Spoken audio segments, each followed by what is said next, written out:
First of all, I'd like to thank Min Kyriannis from JB&B. They are the sponsor of this panel, and I want to thank JB&B for doing that. In addition to that, we have a late substitution that Christine Baird has agreed to jump in and be on our panel. Sandy Jackalow, unfortunately, who we would love to have had here, missed his flight today. Had an accident in Uber on the way to the airport and missed his flight. So, Christine, thank you for jumping in at the last minute and being on the panel. Happy to do that. Good, thank you. So without further ado, I'm going to introduce Min, Min is going to be the moderator on the panel. We'll jump in when we could do questions and answers at the end. But Min, please take it from there. Thank you. Hi, thank you, everybody. My name is Min Kyriannis. I have over 25 years in physical security, risk, and also network management, as well as cyber. So with that being said, worked actually in my past life as a owner. I worked for a university for over 20 years before I went into consultancy to lead an organization or create a department that kind of led cybersecurity in a sense of taking a look at all building systems from IT and OT and combining both of them and writing specifications specifically dedicated to that. So thank you and welcome. I'll pass it down to Buck. Hi, everyone. My name is Don Goldstein, and I'm currently CEO of 5Q Cyber, based in Dallas. For the last 20 years prior to that, I was at CBRE. Rockstar. Woohoo. I love that woman. One fan. Okay, thank you, Bonnie. Another one. So many of those years, I was the Chief Information Officer and then the Chief Information Security Officer. So I spent those last years as CISO and then started my own cybersecurity firm that is just targeting the commercial and corporate real estate industry.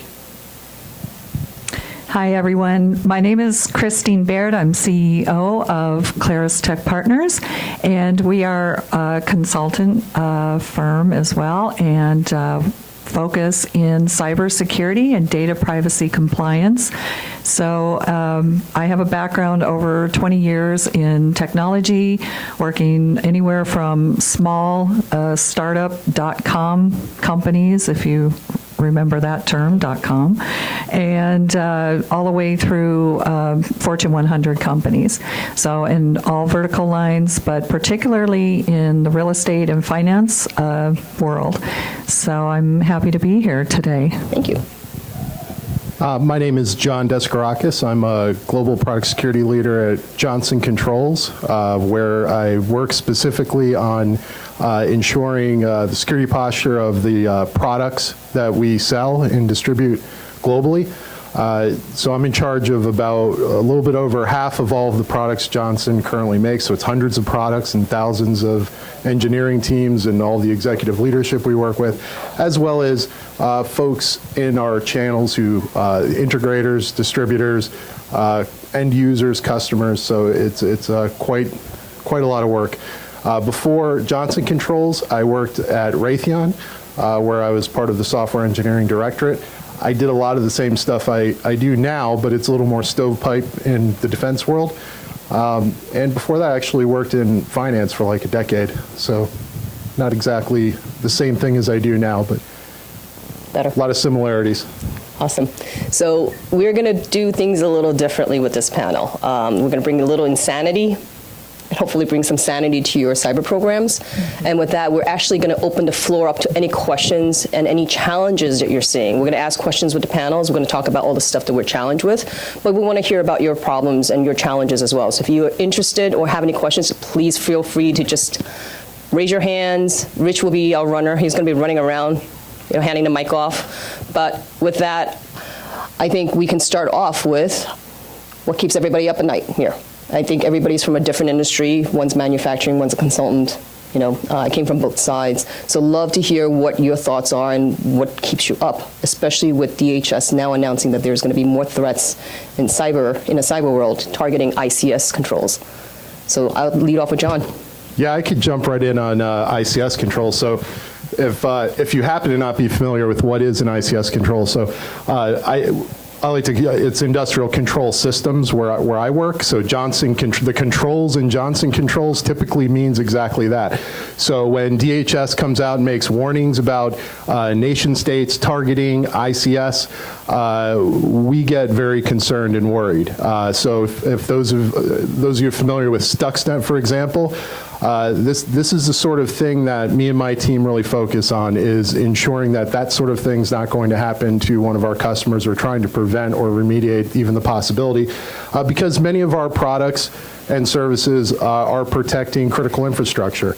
We have government customers, and we have customers from all the spectrum. So these are the things we really worry about. As a matter of fact, if you saw the presentation, I think, it was a researcher from Microsoft towards the end of last year, specifically said that some of these nation-state hacking groups are targeting the manufacturers of products that are meant to protect critical infrastructure.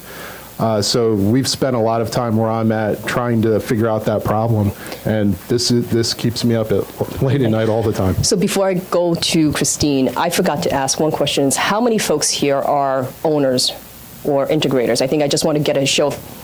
John, we know who you are already. Thanks for the shout out before. Anyone else? Anyone who else is an owner here? Integrators? Just raise your hand. Tech companies? Okay. I think, did I miss anyone? End users? I see a lot of hands not going up back there somewhere. So, all right. So I think we know how to tailor that. But Christine? Yeah, actually, I think what John has to say is exactly right on target, because the clients that we talk to, and we also work with some as a subcontractor for some government groups too, and I think that is probably the most critical worry that we have, and my customers have as well. So I think one of the topics, and maybe I'm jumping ahead a little bit here, is that, one of the things we see is that a lot of companies still do not have their cyber plans in place.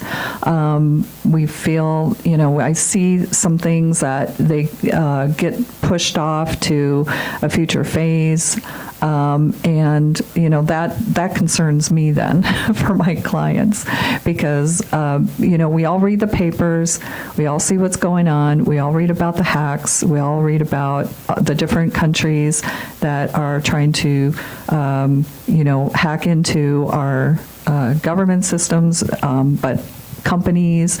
Jeff Bezos recently, I read about, it's just really, it's not going to get better. It's also going to be more intrusive. The attacks are going to be coming more rapidly and more intensely.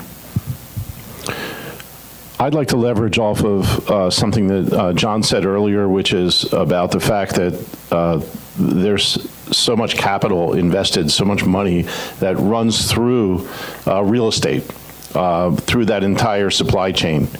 So it's astounding to me that until just a few years ago, cybersecurity wasn't talked about very much at the executive levels, the boardrooms, except maybe in public companies, and there are a lot of real estate companies that aren't public. And with the advent of the billions of dollars that are going into property technology or prop tech, all of a sudden there's a realization of there's a lot to be gained by getting into buildings and by getting into that supply chain in commercial real estate. So if there's anything that keeps me up at night, it's more about the fact that what we've self-imposed in this industry is made people take notice of us. That's number one. The second thing is that information about compromises in this industry are not shared. And you see very little about it in the media. And there's good reason for that, right? But what that means is that in order to know what's going on, it's not like financial institutions where they share information between them because they know it's not a competitive thing. They all are better off sharing that information with each other than if they didn't. But that's also a regulated industry. A lot of our industry is not regulated. So there's nothing that's compelling anyone in the industry to share that information.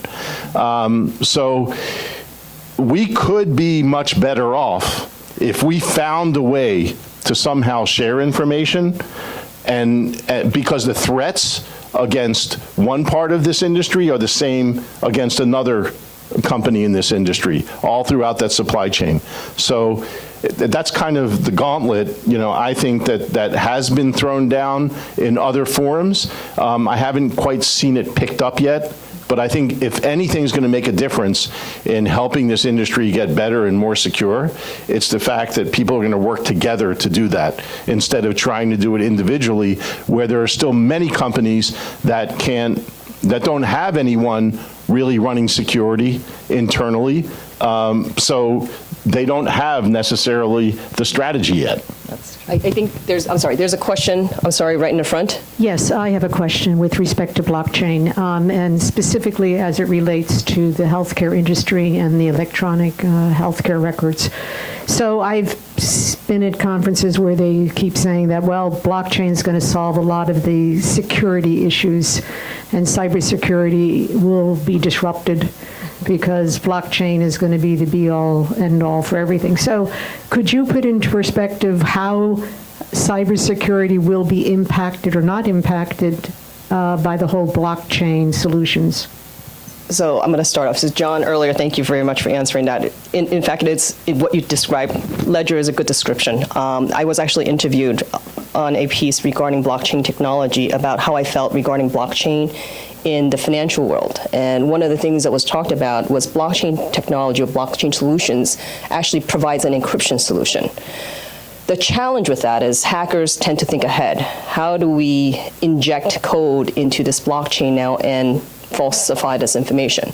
So it's great. Blockchain can fix a lot of things, but there's got to be some sort of regulatory body that has to be in place to actually direct this, and that has not been done yet, because blockchain is, in my mind, still a rogue solution. There's really a lot of talks and discussions behind it, but there's not a real big regulatory body that's standing behind it yet. I know there's a lot of banking institutions that are looking into it, but nothing's been formed yet. I don't know what you guys feel about that, but I could probably jump in a little bit. So whenever I hear statements such, and I hear that sort of thing all the time where I work too, that X is going to solve Y, and Y is a gambit of a billion things, right?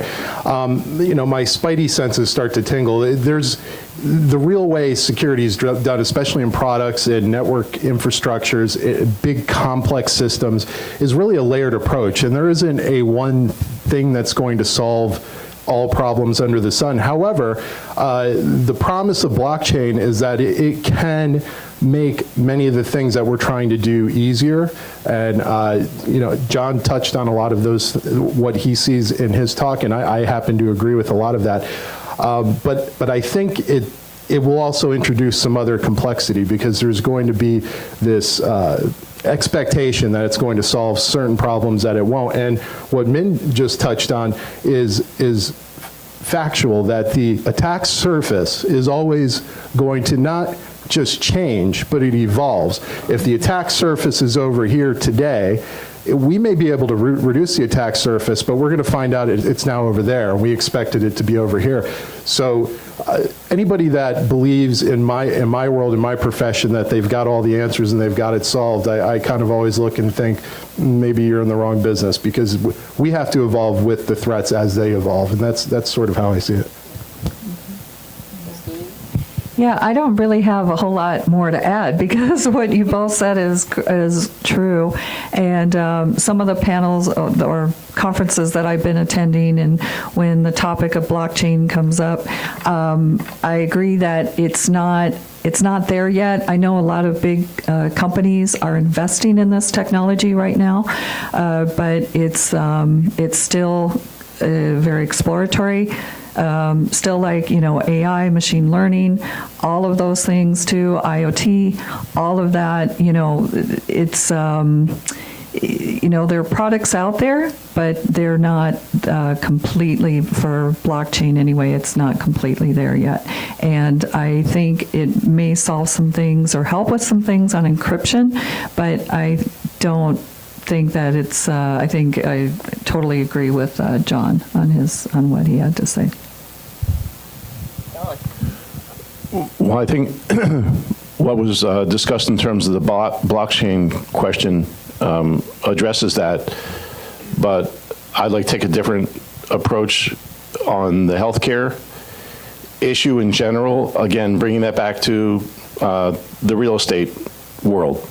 What I'm seeing with our clients that own buildings that are medical office buildings or senior living buildings is that more and more they're being asked to have compliance and policies in place with respect to things like HIPAA and data privacy, and they aren't prepared for that. And they're asking the question, how do I get prepared for that? And it's never been really part of their wheelhouse before to worry about those things.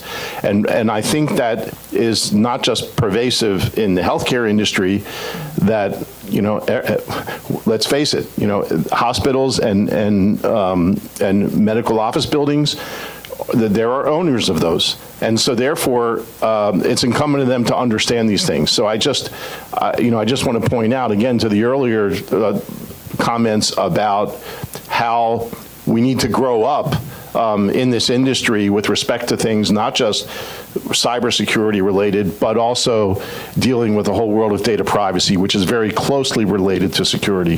That's something that we have to address. John, do you want to say something? Go ahead. Yeah, I wanted to buttress up on what you mentioned regarding privacy, because if you think about electronic medical record technology, I worked in that space for a little while, and some of the things you are concerned about are really revolving, they're regulatory driven, but it revolves around privacy. And there are features that have to get developed in those products that will ensure chain of evidence and will ensure that somebody's records weren't tampered with and changed. And these are the sort of things where you could leverage something like blockchain to help ensure the security posture and make sure that you're meeting with regulatory needs.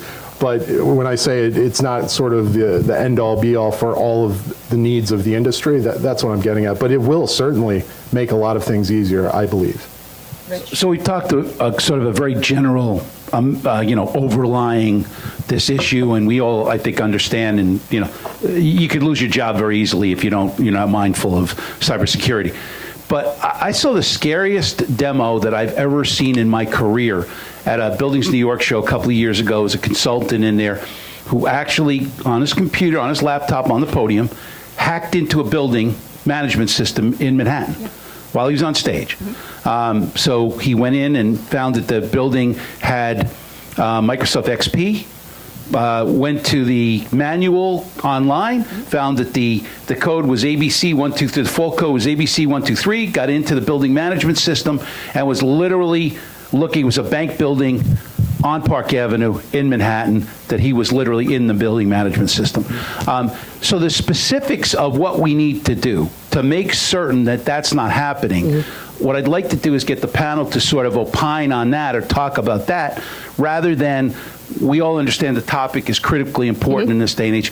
What do I need to do specifically to protect myself in this sort of situation? Do I need to update my building management system, my operating system? What do I need to do to be relevant and not get fired? So it's a combination of everything. I think if we think about it, John kind of described it at a very high level, a cybersecurity program. And the question comes down to how many people in the audience knows what a cybersecurity program is or has one in place currently?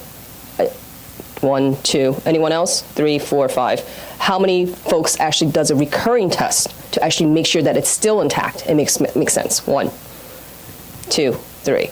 So I think that's the key thing, is a cybersecurity program needs to be in place. And I think folks here need to chime in. We at JB&B started developing that kind of workflow as well.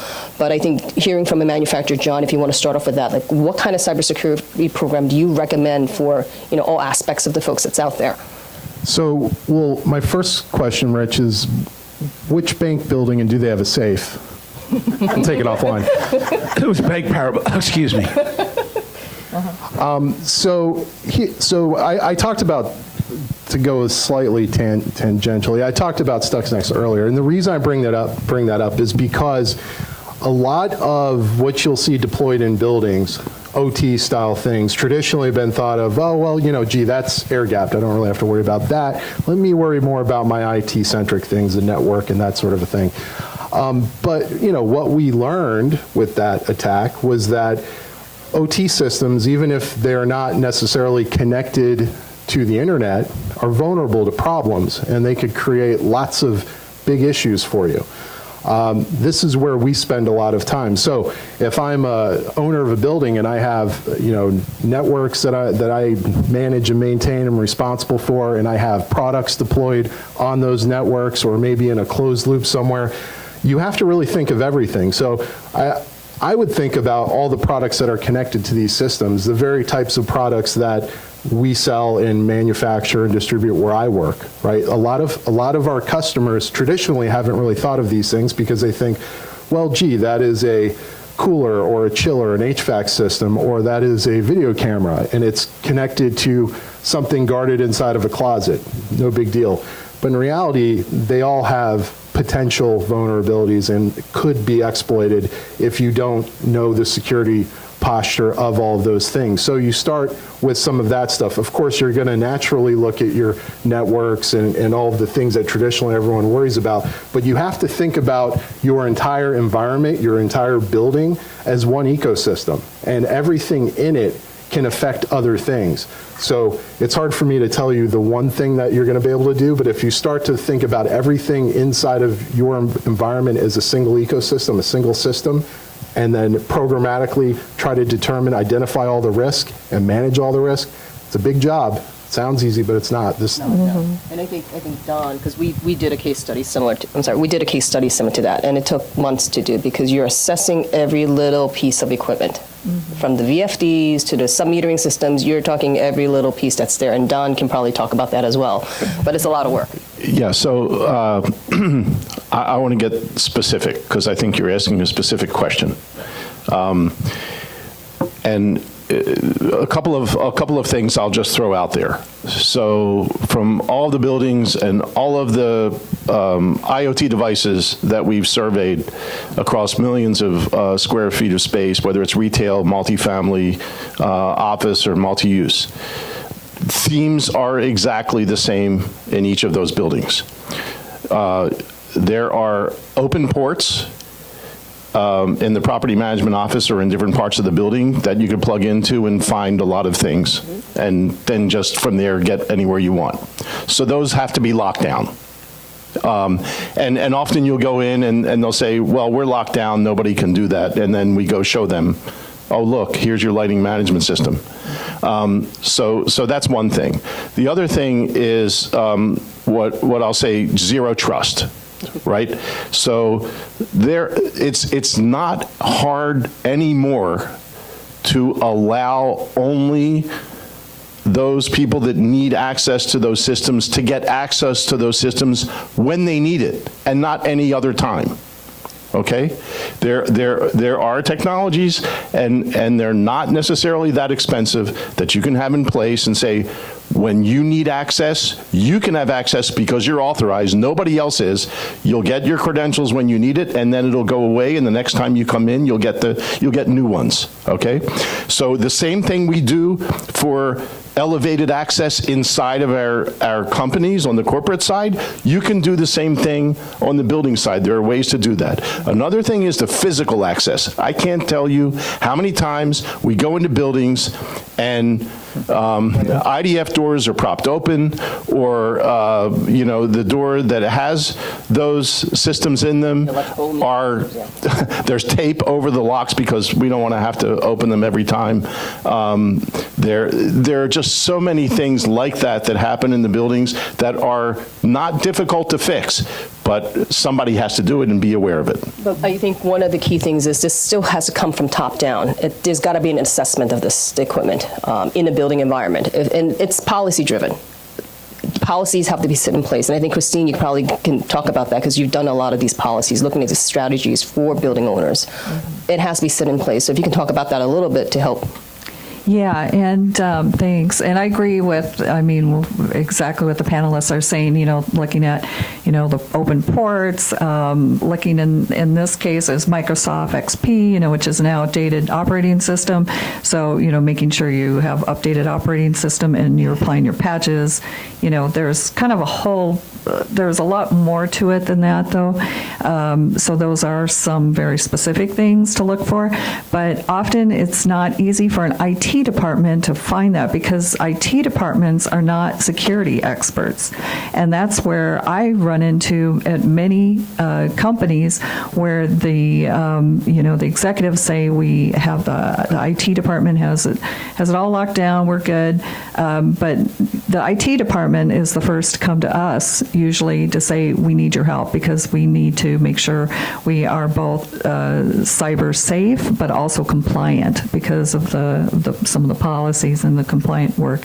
So I usually recommend what we do is we go in and do a security risk assessment. So we look at everything. We do a long series of questions. We bring in different parts of the organization, and we find out from network, from physical security side. We review everything so that we can. That's really to me a first step in looking at how to be safe. So I could speak to that to get to a little more even further granularity. What I think we're all talking about in my world, we encapsulate this as the identify stage. You're trying to assess all the potential risk that may be in the ecosystem, as I said before. Now, what tends to get left out when people think about their IT and OT products that are deployed around a building, things that make your building a smarter building, that make it easier to live in and work in and operate in, those products, and think about things like physical access control systems, your card reader, right?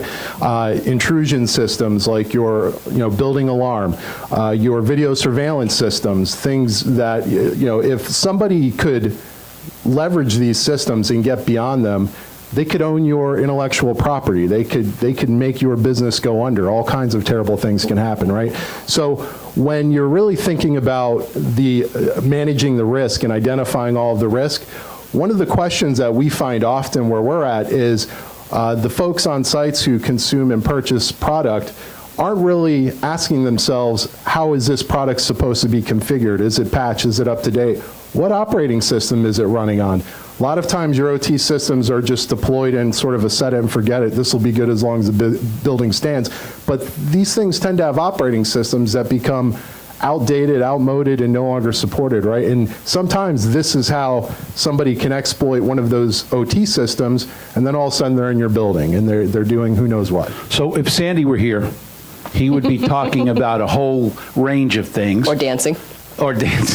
And he would be asking, okay, Joey in IT gets fired. Is HR immediately notified, or HR, once they're terminating an employee, are they notifying IT to shut that card off? Are they taking him out of the system? Are we concerned with drone sniffing of the devices that we put into the building?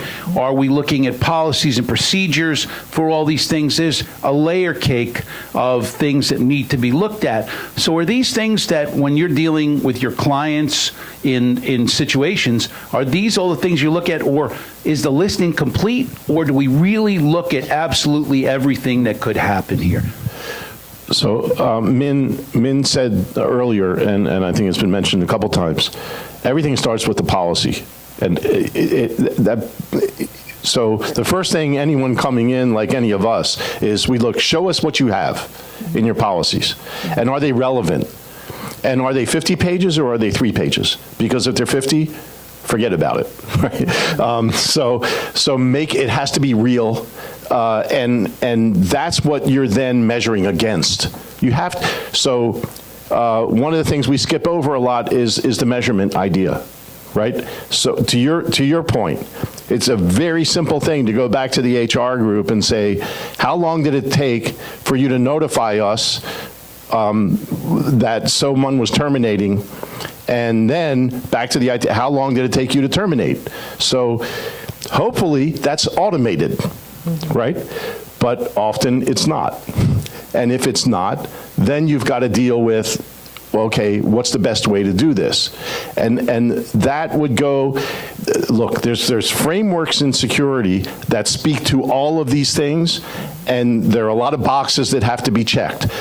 And typically a consultant, especially if it's one of the big large ones that doesn't necessarily know our industry, would come in and tell you have to do these 50 or 60 or 100 things, and then they say, well, we can't do any of those because that's too much. So hopefully you'll have someone who understands your business and understands your industry that can boil that down to, if you do just these couple of things, you will be so much more better off. Then you can do the other things. But lock down the simple things first, the low-hanging fruit, make sure the policies are in place and it's understood across the organization, and then hold everyone accountable to that and measure it and report on it, all the way up to the top of the organization so they know exactly what's going on inside. So I think the bigger real estate companies and the bigger companies in general would have, better policies potentially, and they would also be willing to spend a few more dollars to do things like this consultant I saw do this presentation, plugged into a port in one of the largest convention centers in the country, and was into the building's Wi-Fi system, plugging into that port. Yep. Does that happen in the smaller commercial real estate guys? Do they not want to spend the money to have completely separate networks? Do you find everywhere. That's a major issue? No, it happens everywhere. Yeah. It happens everywhere, regardless big or small business, medium business, large businesses. It happens everywhere, because I think, what's the phrase that they use? The thing that's going to cause the most trouble is always going to be human. It's a human factor. It's a human that's going to cause this compromise that's there. Whether it's internal or external, it's still the human being. And we can make machines to fix everything, but we know in reality it doesn't.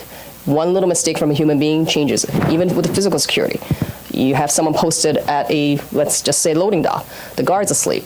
Pointless. Someone can walk right in. It's the same thing. So I don't know if anyone else has noticed that, but in our assessments, I've seen quite a bit of those.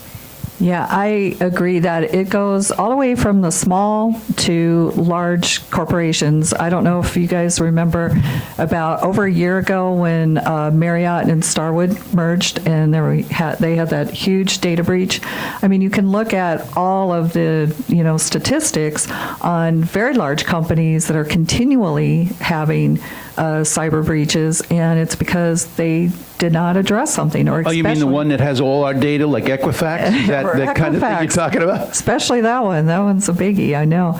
And so I think, there's still a lot of work that needs to be done in this area, because companies, I find, are sometimes taking some steps. I don't know about what you guys see. Some companies is still in denial, and some companies just haven't finished out. I always try to break it down for companies to say, let's do a phased approach, because sometimes this is a big deal, and it is work, but it's important work, because a company, your assets this is your if you lose your assets, what is it worth, right, to your company? So that's why, I don't know. Sometimes I feel like I'm having to educate a lot, because even though the public hears about these breaches, but it's sometimes, the awareness is out there, but it's not maybe knowing what to do. So I'd be curious, I'd like to ask the question to the audience, like, who really understand cyber out there. Like, do you understand like some of the things that you should do? Or does anyone have any thoughts on, maybe the companies you're working with? Have they, I'd like to just hear what some other folks out there are doing.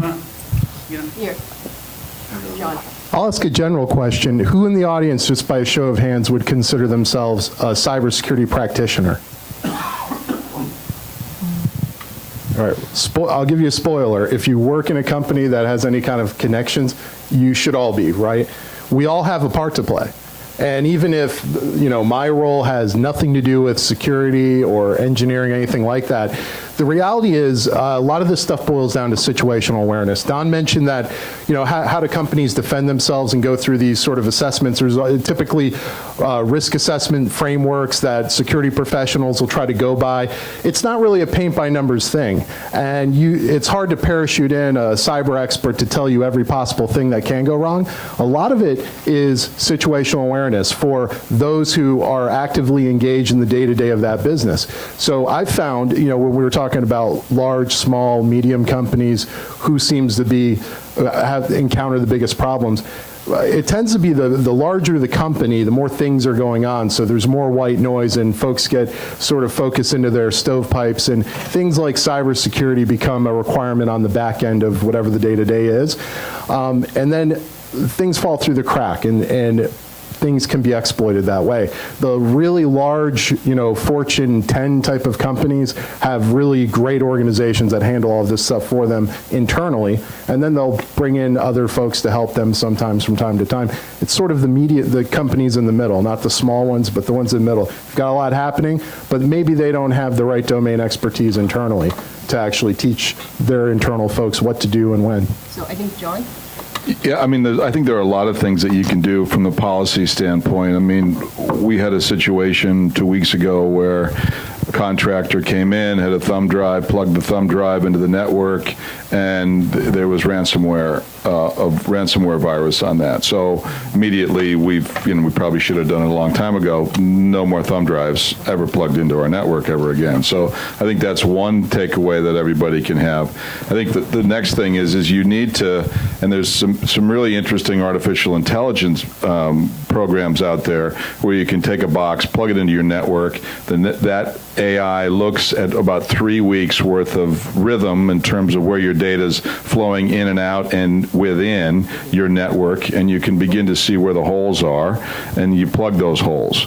Now, in addition to that, what we needed to have was a 24/7, 365 monitoring, because it's great. Okay, we did we had our annual physical and we passed. Well, guess what? The next day you've got you've got intrusion, and you're going to wait 364 days to see that. That's not a good practice. So to me, I think the most interesting piece is the differential between IT and OT. And that, on the IT side, what you're really trying to do is to predict human behavior, where on the OT, you're predicting mechanical behavior, which is much more predictable. So I think there's greater opportunities to use artificial intelligence on the OT side. So those were just some things that we've learned the hard way, but knock wood, we've not had any major breaches. So, John, on the OT side, one of the things we've started to experience is that because there's the perception that exactly what you just stated, it starts to look to attackers like this is a soft spot. And what happens is connected systems start to get exploited to do something with those OT pieces. So in my group anyway, we've started the convergence between IT and OT. We're starting to wonder whether or not there's any use to thinking of it as two separate things. So we debate it all the time internally. But the other thing I wanted to touch on was you mentioned policy driven. I agree with that. But then the next layer down is sort of the standards that you create based on the policies that really actually ensure the security posture of your domain area. So if I can't use I can't use a thumb drive, what can I do? And then you create the standard. This is what you do to move data, right? Yeah, I think what's interesting on the OT side is the ability to ultimately alarm those systems. And that is not something that is inherent within a typical cybersecurity process, right?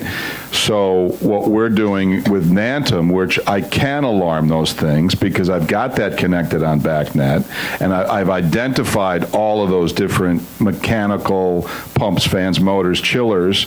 I can alarm those once they get there are anomalies based upon that chemistry of memory thing that I talked about earlier. So as that then feeds back to cyber, those alarms can go off and somebody can do something about it. So what happens in a situation like Stuxnet where you have a worm that actually can fool the alarms that are already intrinsically in there and make the system believe everything's normal, centrifuges are spinning just like they're supposed to, but in reality, they're degrading slowly over time until ultimately something bad. And so that's the kind of things we're starting to worry about, but that's like nation state type stuff. It is. I mean, I think the biggest threat to us as real estate right now is ransomware, Yes. right? I got control of your chiller, pay me or I'm not going to give you back, your chiller. Or your elevators. Or your elevators. I mean, I think the good news on the elevators is that those are segmented systems that, as you know, Min, that they have manual overrides in that, and we're very careful in terms of everything that we plug in. We want to have a manual override so we can just unplug the damn thing and still operate it like we did it, in the old days. I think the issue is some companies don't think like that. They want to be able to monitor everything and become very complacent. So complacency, in my book, is always the biggest threat here.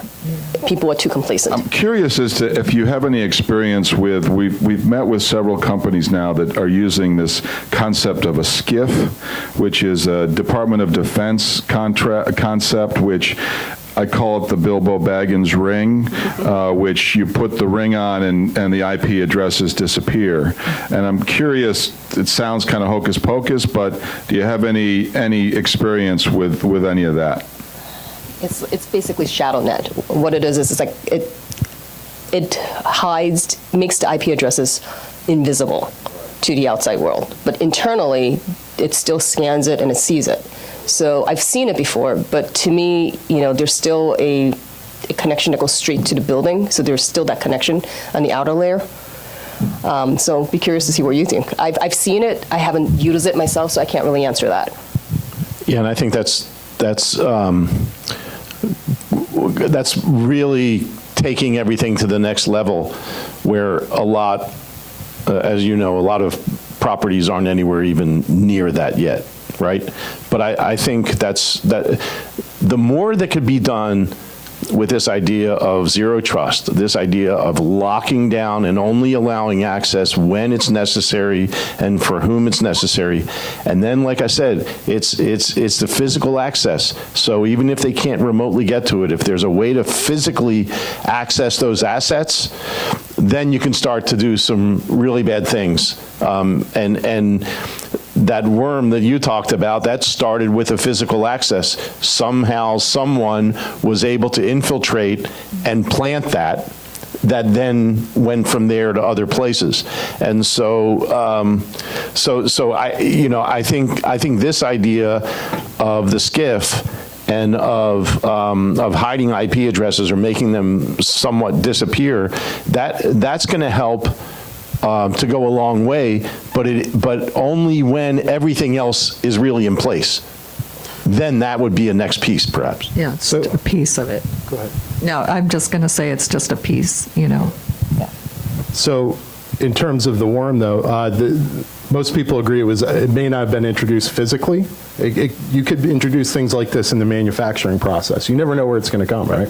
So it could come on some piece of hardware, and then that piece of hardware allows someone to exploit something else because they know it's going to get deployed in certain places, right?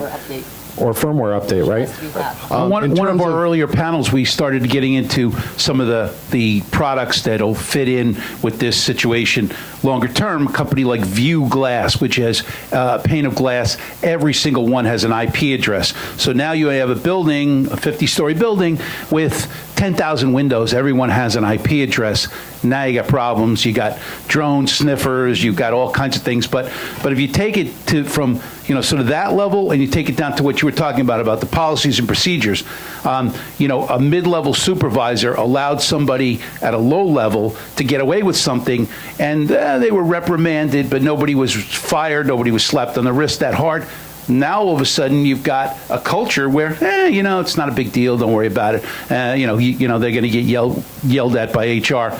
And now you got real problems if you don't follow policies and procedures strongly enough. Well, that's accountability. That's considered accountability internally now. So, sorry to pick on you, John, but if someone did that in your organization, I'm sure someone's not going to have their hands ripped. They'd be out the door.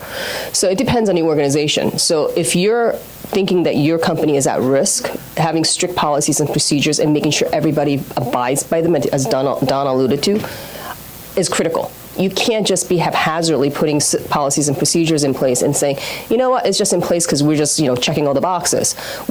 Someone needs to follow up on this. Someone needs to make sure that it's been seen through, tested.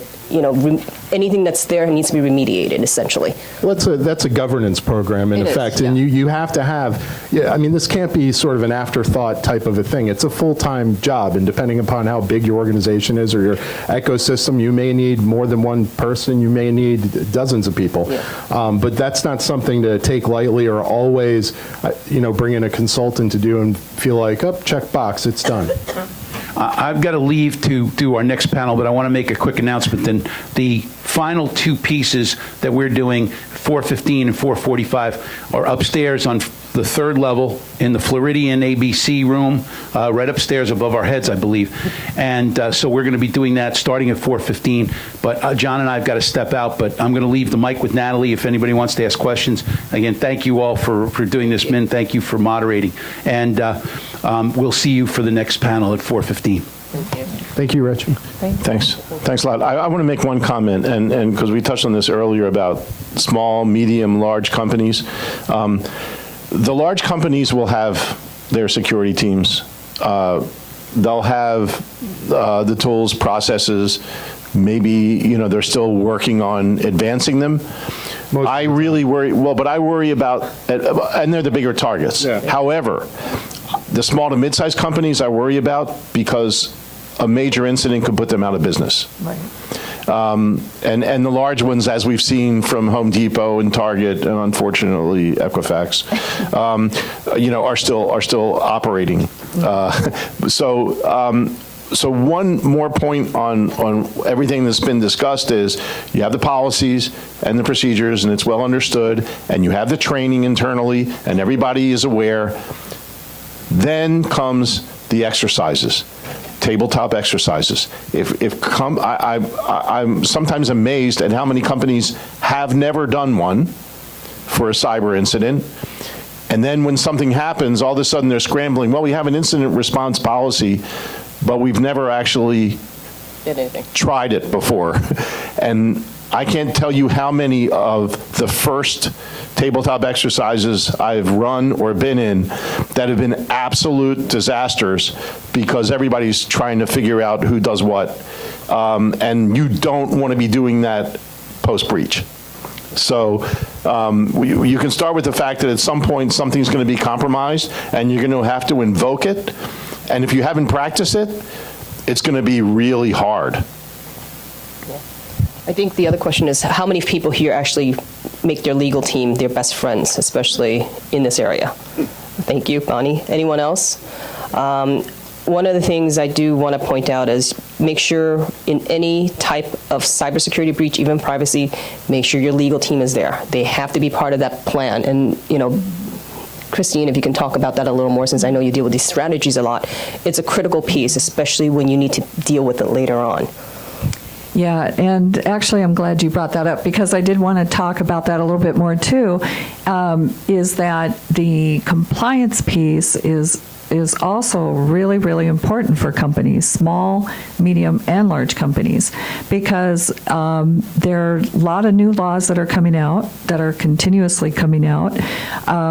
We talk to legal, and a lot of companies because of these questions that come up, and companies it's all related. These compliance laws keep coming out because of the data breaches.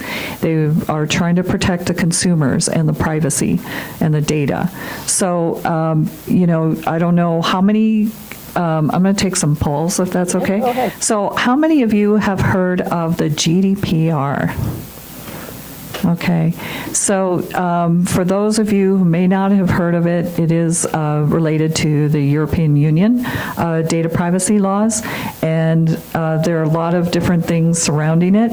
I work with companies that have EU citizen data, but they feel that some companies feel that they can't reach across the pond for, for the fines. The fines are very significant, but that's changing. And so the larger companies are very well aware of that, so they have been working on their GDPR compliance.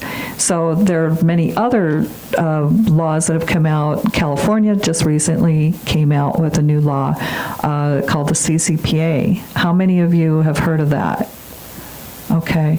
So that's a law for the California Consumer Privacy Act, and that affects a lot of companies, but there are certain criteria, so sometimes the very, very small companies, it doesn't apply to them. But there's kind of checklists that companies need to go through. So then there's also another new law coming out very soon in the state of New York, and it's called the New York Shield Act. How many of you have heard of that one? Okay, that's great. All right, I like to see some hands up on these. So that law actually affects everyone who is doing business in the state of New York, has any kind of touch in New York. So my point is that there are every state almost has different types of either data breach laws or data privacy laws. A lot of countries are coming out with different laws. Besides the GDPR, there's Canadian, Japan, Brazil, and these are going to continue. And the laws also are changing continuously, being updated even within these laws. Even the CCPA has some things that they're still trying to redefine and improve on, as well as the GDPR. So I just wanted to, make sure that those of you out there are aware that this is also something that companies really need to pay attention to as they're working on their cyber plans, because they need to also look at that part of it to make sure that they are compliant, so that they're not going to be fined and have issues.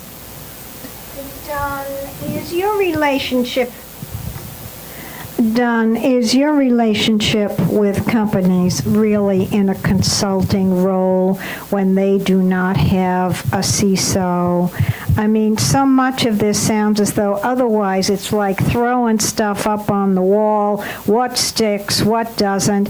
But this is really an ongoing. I mean, it's a little scary as I listen to all of you.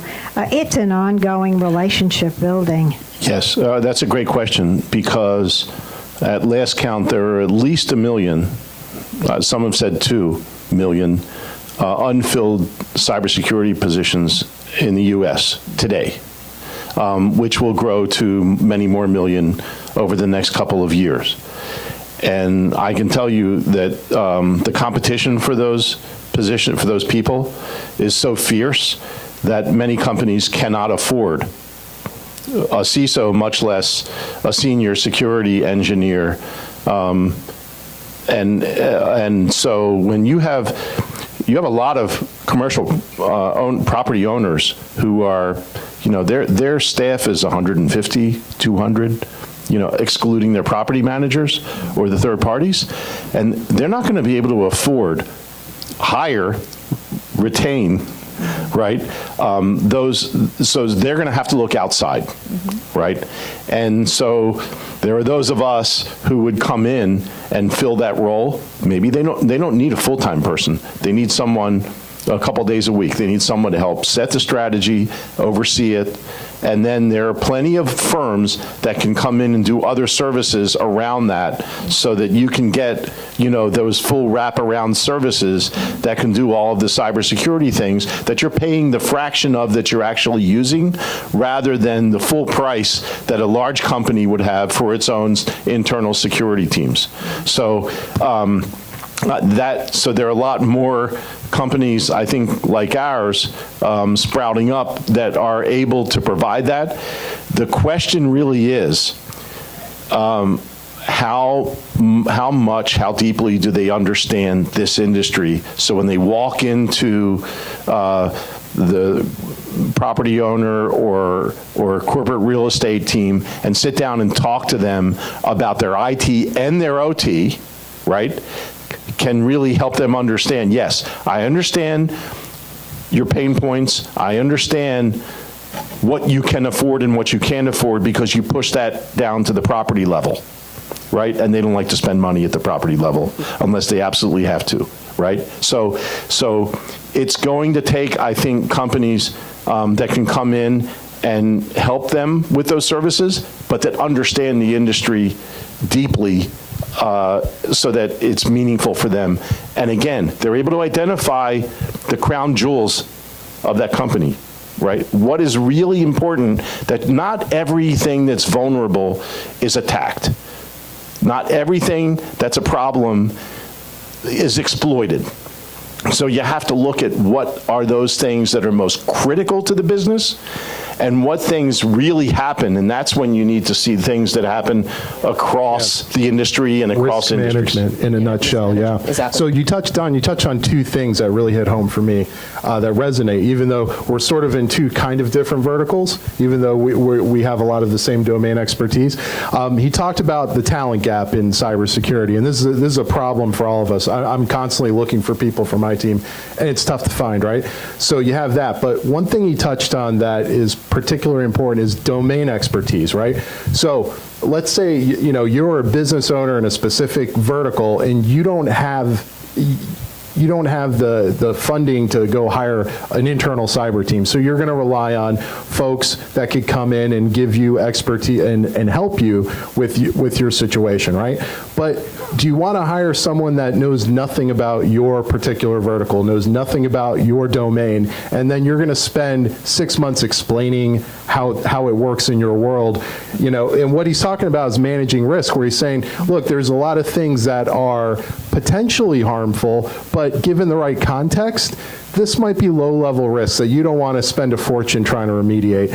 You may have something that in my world is considered low, but in your world is really a high risk, that Don could come in understanding your domain and say, you should fix this first. This other thing, nothing burger, right? So that's an important thing. And in my world, when I'm trying to add to my team, one of the first things I ask is, do they understand not just product development and software engineering, but do they understand our industry, our verticals that we support? Do they understand anything about physical security components or HVAC systems, any of these things?